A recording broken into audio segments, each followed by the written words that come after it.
Assala- Assalamualaikum warahmatullahi wabarakatuh.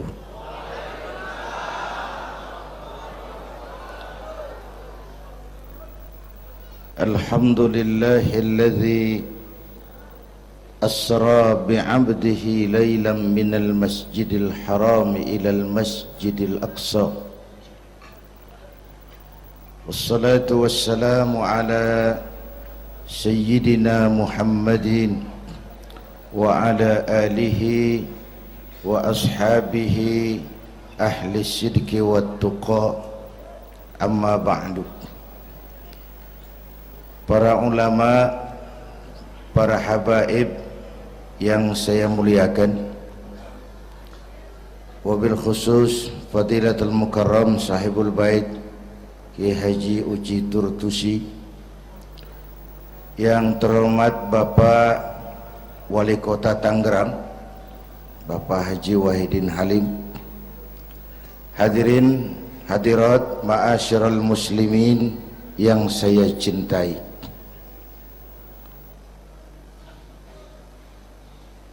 Pertama, Isra dan Mi'raj adalah peristiwa besar yang hanya bisa diterima dengan iman. Peristiwa ini bukan tidak masuk otak, otaknya kekecilan untuk memahami peristiwa sebesar Isra dan Mi'raj. Satu perjalanan yang sangat jauh ditempuh dalam waktu yang amat singkat. Menurut otak tidak mungkin, menurut kebiasaan tidak bisa, menurut pengetahuan impossible, menurut iman apa yang tidak bisa kalau Allah yang mau. Itulah sebabnya peristiwa yang dahsyat ini menurunkan perintah solat sebagai sandaran vertikal bahwa kita memang perlu Allah. Kita memang perlu Allah. Itu sebabnya tempo hari lewat TV saya katakan, hidup yang paling tenang itu hidup model tukang parkir. Baik, tingali itu. Oh, pakai tingali. Tukang parkir di pasar, coba lihat, biar mobil banyak, mereknya bagus-bagus, nggak pernah sombong. Belum selesai, dengerin dulu, belum selesai. Nanti mobil pergi satu demi satu, habis sama sekali, dia nggak sedih. Mobil banyak nggak sombong, mobil habis nggak sedih. Kunaon? Apa kunaon itu? Lah sok poho deui. Kenapa bisa begitu? Ini nyengir tapi mikir, Pak. Ada muatan ini. Tukang parkir tidak merasa memiliki, tapi merasa dititipi. Siapapun yang merasa memiliki mesti takut kehilangan. Tapi kalau merasa dititipi, jabatan, harta, anak, istri, itu semua sekadar titipan, hiduplah seperti tukang parkir. Pertama, titipan tidak boleh bikin kita jadi sombong. Dititipin kok sombong, nggak pantas dong. Pak Zainuddin titip mobil ya, silakan. Yang punya mobil pergi, saya petatang peteteng. Emangnya mobil kamu? Orang cuma nitip, dititipi kok sombong. Ada orang dititipi jabatan oleh Allah, sombong. Ada enggak? Ada enggak? Ada. Namanya Fir'aun. Tuh pejabat-pejabat sombong anak buah Fir'aun semua.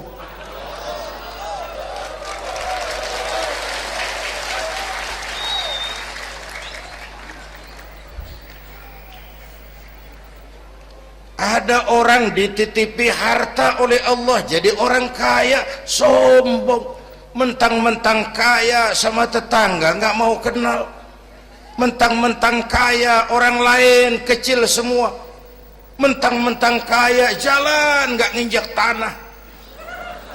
Kuntilanak dititipin kok sombong, nggak pantas dong. Satu. Yang kedua, titipan harus dijaga baik-baik. Kalau tidak dijaga bisa rusak. Kalau rusak yang nitip marah, yang nitip marah. Pak, saya mau ngaji, titip sepeda motor, silahkan. Selesai pengajian sepeda motor diambil, kaca spionnya pecah, knalpot hilang, bemper penyok, marah nggak? Saya kan nitip, kenapa nggak dijaga? Apa bedanya? Allah nitip anak 3 orang di rumah kita, nggak dijaga, yang satu mabuk, yang satu judi, yang satu ngerampok, yang nitip marah. Allah nitip harta kepada kita jadi orang kaya supaya bantu pesantren, bangun rumah sakit, bantu yatim, tolong yang lemah, bela yang perlu.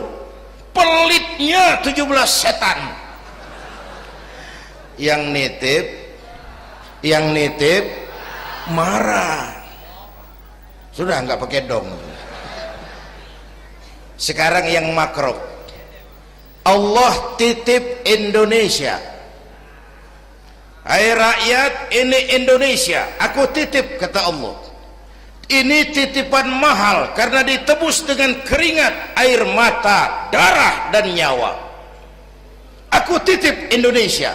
Ini negara besar, buminya subur, di bawah perut buminya ada gas, minyak, batu bara.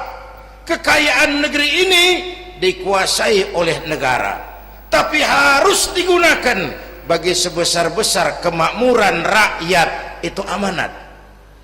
Disalahgunakan, dikorupsi, yang nitip ini kan musim din ini lagi nggak enak bulan-bulan ini nih. Nazarudin, Syarifudin, yang ceramah Zainuddin lagi ini.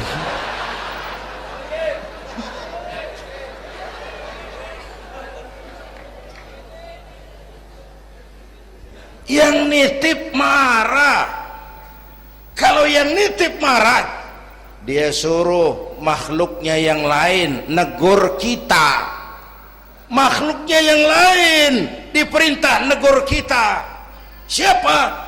Merapi, batuk,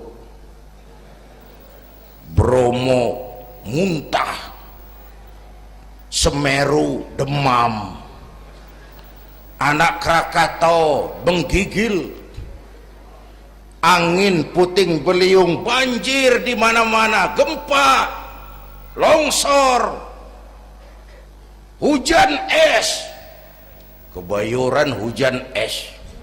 Tetangga saya udah nyiapin sirup, mau hujan es. Innalillahi wa inna ilaihi rajiun. Angin teh makhluk, mang. Air makhluk, gunung makhluk, tidak mungkin makhluk bergerak sendiri. Eta teh Merapi teh demo, mang, demo. Kalau kita rakyat kecil demo, Satpol PP turun. Kalau Merapi demo, siapa yang mau ngademin? Mbah Marijan. Selesai. Mbah Marijan udah kumpul sama Mbah Surip di alam barzah tuh, udah rapat saya dengar. Kata Mbah Surip, tenang saja Mbah Marijan, tak gendong, aman.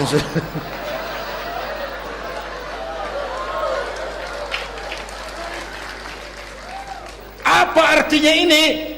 Kita perlu Allah, kita perlu Allah. 100 tahun kita bangun, selesai oleh gempa 5 menit. Itu Jepang negara maju, dihantam gempa, lumpuh 9,2 Richter, belum selesai tsunami, gelombang laut 10 meter naik ke darat, masih belum selesai, reaktor nuklir bocor, radioaktif gentayangan merenggut nyawa, terutama yang di Daiichi dan Fukushima. Fukushima tahu kan? Itu dari Cikupa ke kanan, ya dekat-dekat situlah.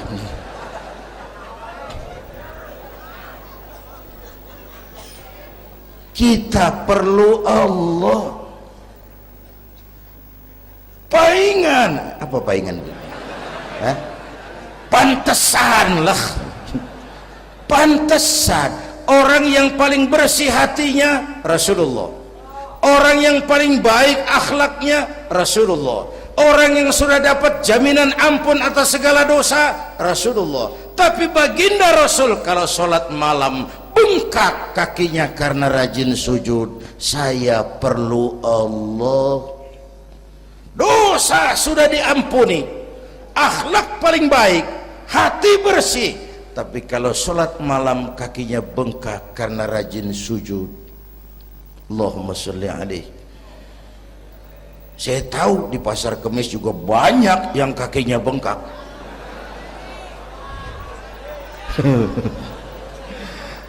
Kita perlu Allah. Itulah sebabnya dengan Isra Mi'raj turun perintah sholat agar kita punya senderan.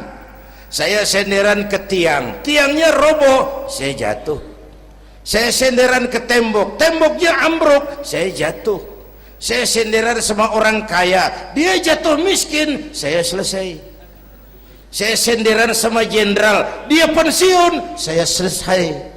Tapi kalau saya senderan kepada Allah, Allah tidak akan pernah miskin, tidak akan pernah berkurang kekuasaannya, tidak akan pernah lumpuh, dan seterusnya.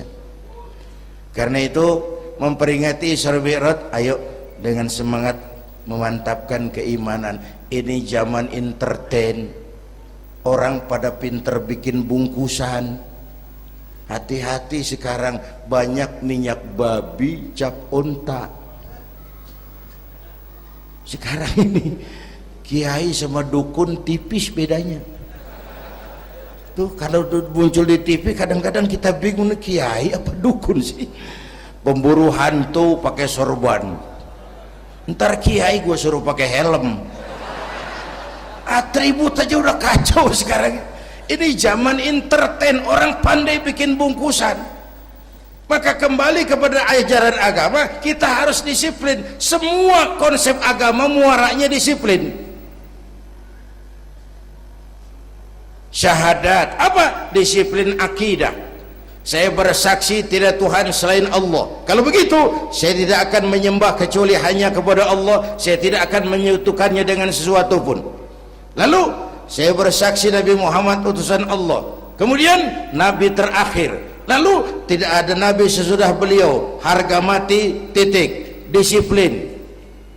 Berapa kali kita sudah dibohongi Nabi pandemi palsu, mulai dari Ahmad Musodik, ya pelatih badminton jadi Nabi. Innalillahi wa inna ilaihi. Dapat wahyu di Bogor, padahal di Bogor biasanya orang dapat talas itu, dapat wahyu. Ditangkap polisi 4 tahun dihukum. Selesai dia Rancai Kek Bandung, namanya Sayuti, tukang cukur, ngaku dapat wahyu jadi nabi lagi. Dan anehnya ada aja yang ikut.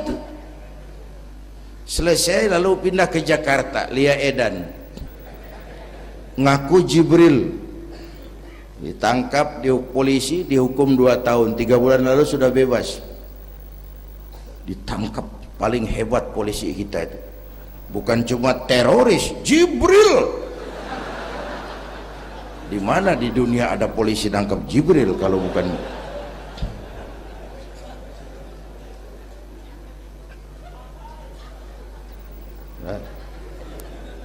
Terakhir yang aneh lagi, menurut catatan Bakor Pakemnya Kementerian Agama RI, antara Cirebon Losari, batas Jawa Tengah Jawa Barat tuh muncul agama baru namanya agama Jasun, agama Jawa Sunda, Jasun.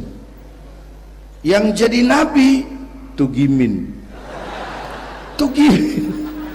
Saya bilang ini jangan jadi nabi, jadi kiai juga kurang angker kok nih. Al Mukarram Bapak Kiai Tugimin nggak ngangkat loh itu. Yang gak enak selawatnya. Kalau kita kan nikmat tuh tadi, ya Habibi ya Muhammad, asyik rasanya itu. Coba ganti sama yang tadi, nggak serem Pak. Ya Habibi ya Tugimin, nggak enak tuh, nggak enak. Saudara-saudara, di Isra Mi'raj ada potret. Ketika di Masjidil Aqsa, malaikat Jibril datang nemui baginda Nabi, bawa 2 gelas minuman, arak, susu. Ya Muhammad, pilih, ambil, minum. Mantap, tidak ragu-ragu, Nabi mengambil gelas yang isinya air susu.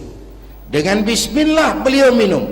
Selesai minum, kata malaikat Jibril, saddaqta ya Muhammad, laqad asabtal haq. Kau benar Muhammad, pilihanmu tepat. Emangnya kenapa Jibril? Kalau arak yang kamu pilih, kamu ambil, kamu minum, habis umatmu jadi pemabuk semua. Ini potret Pak.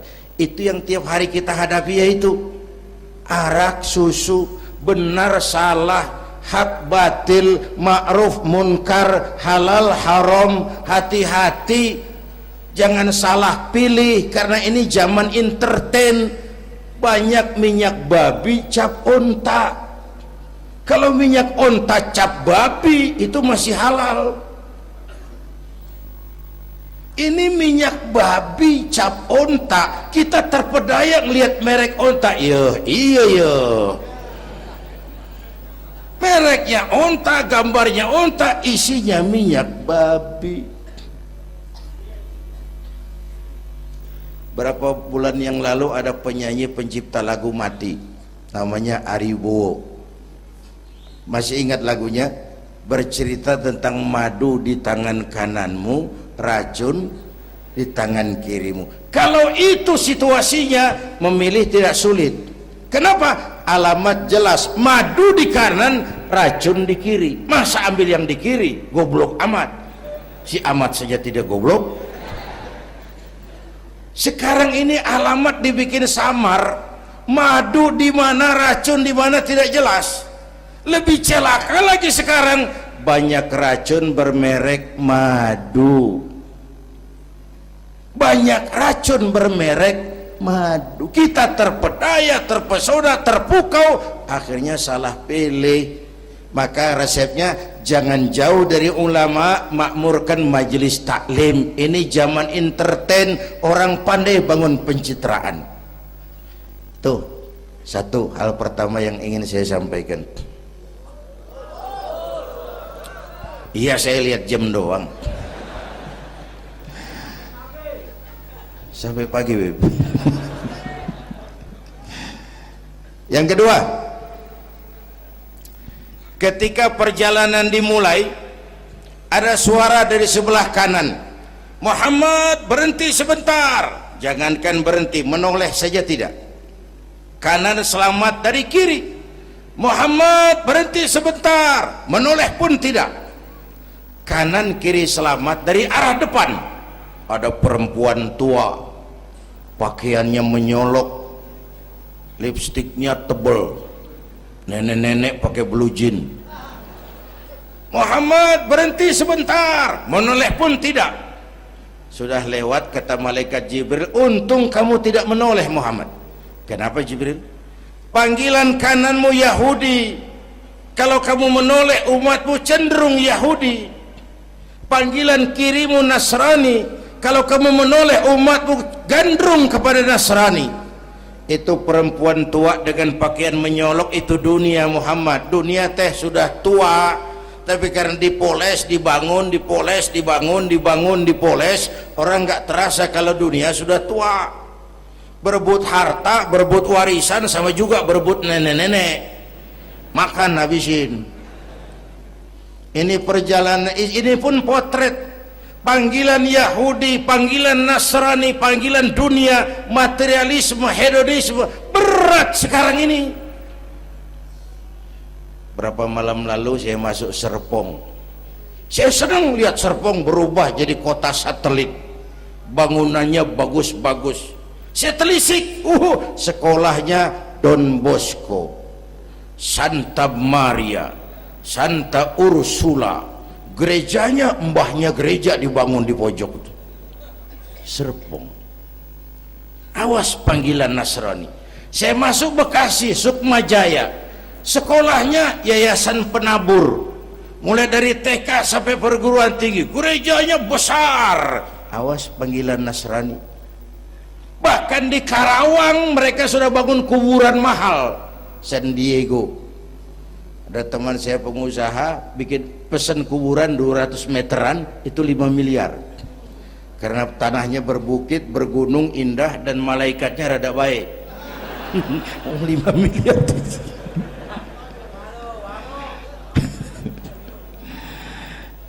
Panggilan Yahudi, siapa membantah? Yahudi itu menguasai ekonomi dunia. Di Amerika itu tidak ada orang bisa masuk Gedung Putih jadi presiden tanpa dukungan Yahudi. Menentukan. Bahkan roda ekonomi dunia sekarang ini diwarnai oleh Yahudi. Israel itu Amerika kecil, Amerika itu Israel besar. Lalu panggilan Nasrani dengan segala gaya dan dana, dan terakhir panggilan materialisme dunia, panggilan hedonisme, panggilan materialisme. Menghadapi panggilan-panggilan ini, ayo kita umat Islam luruskan saf, rapatkan barisan, jangan jauh dari ulama, makmurkan majelis taklim. Itu yang kedua. Yang ketiga, Haram Aqsa ini perjalanan vertikal katanya. Aqsa Aras ini perjalanan vertikal. Haram Aqsa perjalanan horizontal. Aqsa Aras perjalanan vertikal. Hablum minan nas, hablum minallah. Isra Mi'raj mau ingatkan kita, semua kita perantau di dunia ini. Perantau harus pulang. Orang yang selesai merantau di dunia disebut telah pulang ke rahmatullah. Kenapa pulang? Perantau, nggak boleh netep. Bodoh kalau ada perantau, tahu perantau tapi nggak pernah mikirin pulang. Dan saya mau bilang, orang pulang sebenarnya enak. Ayo contoh beberapa soal etimologis. Waktu SD dulu ada pelajaran yang kita nggak suka, gurunya galak. Pas pelajaran dia pengumuman, Bapak guru tidak masuk sekolah, anak-anak boleh pulang. Seneng nggak? Seneng nggak? Kenapa seneng? Karena boleh pulang. Orang pulang seneng.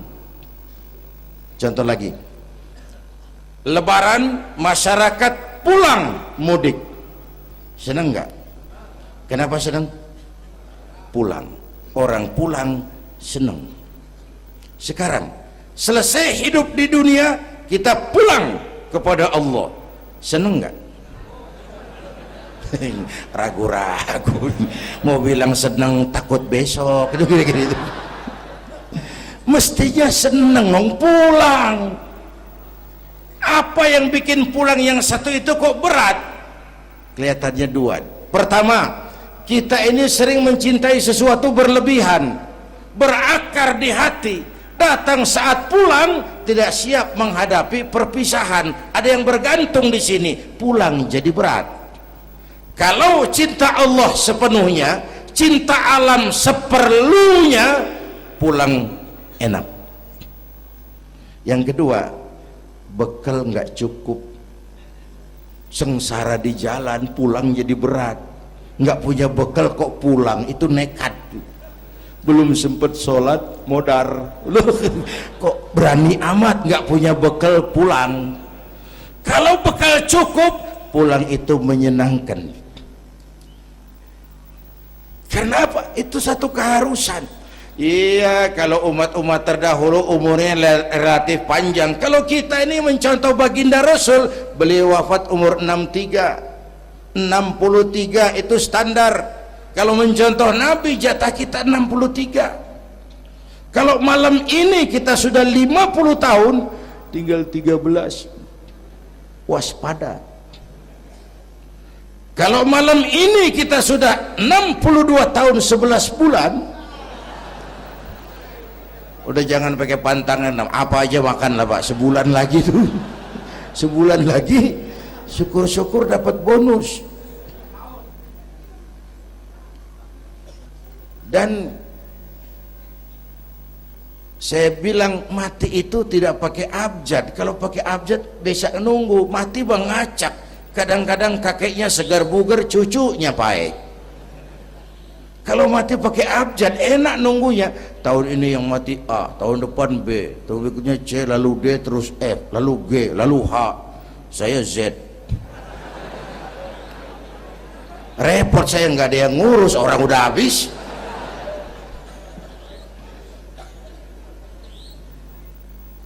Bapak Ibu hadirin, malah aneh, jam 6 pagi sopirnya mati, jam 10 siang 4 jam kemudian Mbah Suripnya yang mati. Sebelum mati dia pesan sama teman saya W.S. Rendra, Mas, saya kalau mati tolong dikubur di bengkel teater Depok. Monggo, dikubur sama Rendra. Belum seminggu Rendra yang ngikut mati. 1 bulan sebelum Rendra lebih dahsyat lagi, Michael Jackson mati. The King of Pop, raja pop dunia, mati. Apalagi penyanyi keroncong, lebih mati lagi.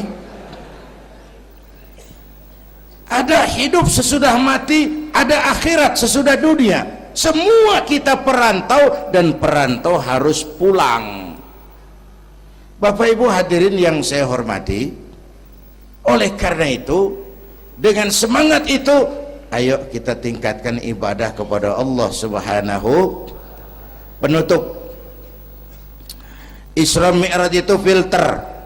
Setelah terjadi peristiwa itu kelihatan, yang beriman makin mantap, ini golongan Abu Bakar Siddiq. Yang kafir makin kurang ajar, ini golongan Abu Jahal, Abu Lahab, Abu Sufyan, dan abu-abu lain kumpul di situ. Yang ragu-ragu kafir lagi. Ini kristalisasi. Maka dengan memperingati Isra Mi'raj ditambah dengan semangat sholat berjamaah, ayo kita jaga kesatuan, persatuan, kerukunan, dan kekompakan. Bapak Ibu hadirin yang saya hormati, saya bersyukur walaupun belum pernah hadir, tapi saya tahu tiap minggu pagi pengajian Kiai Uci ini dibanjiri oleh jamaah. Alhamdulillah, kita doakan beliau diberikan kekuatan dan pengajian jalan terus sampai kira-kira kiamat, kurang seminggu. Jangan sampai kiamat lah, ngeri. Saudara-saudara, itu yang kita perlukan sekarang.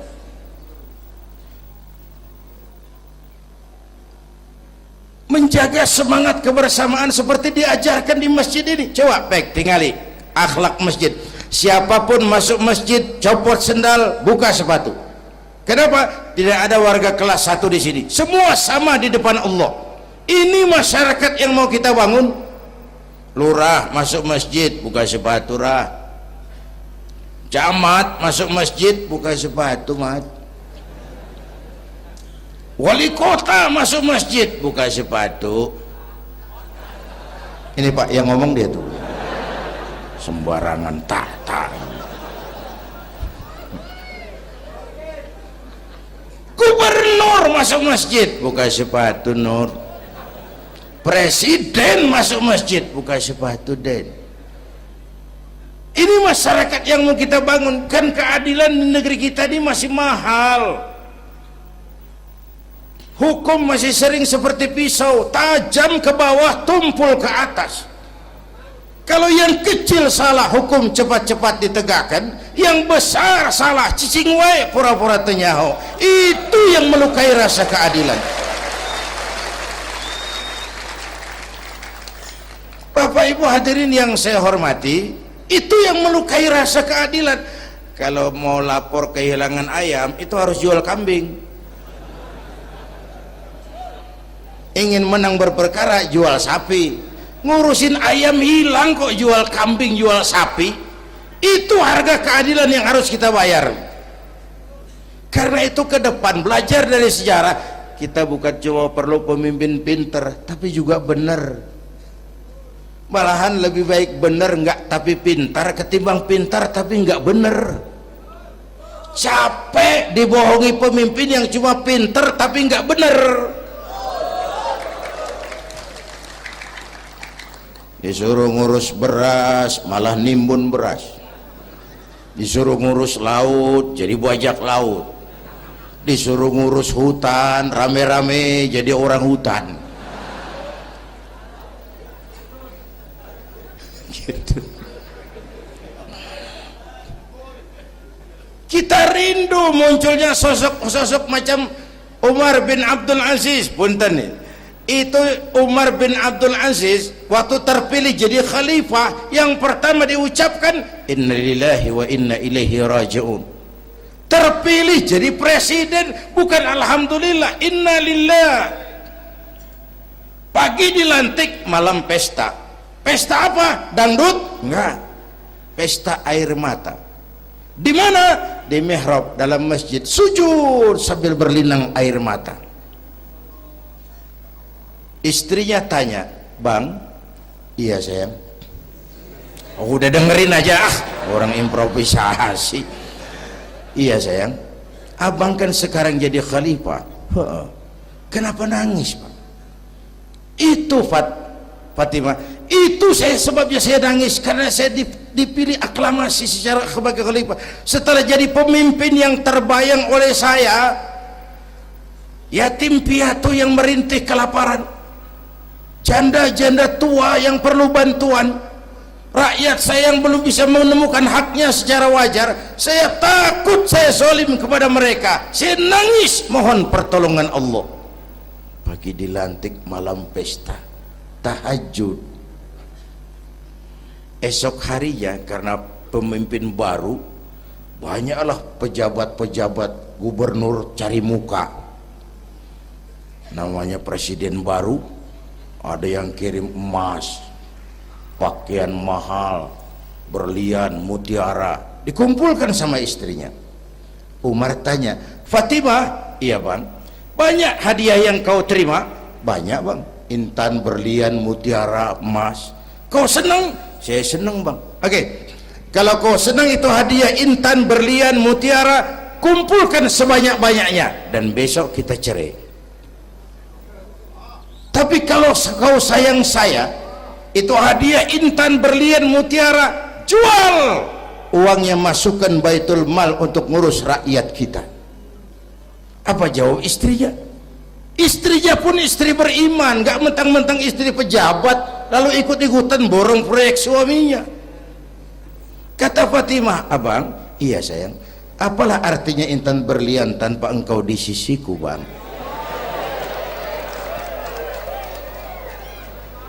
Jual sajalah, jual untuk ngurus kepentingan rakyat. Yang nyata-nyata hadiah pribadi dijual ngurusi rakyat. Jangan yang sudah nyata-nyata milik rakyat masih disunatan.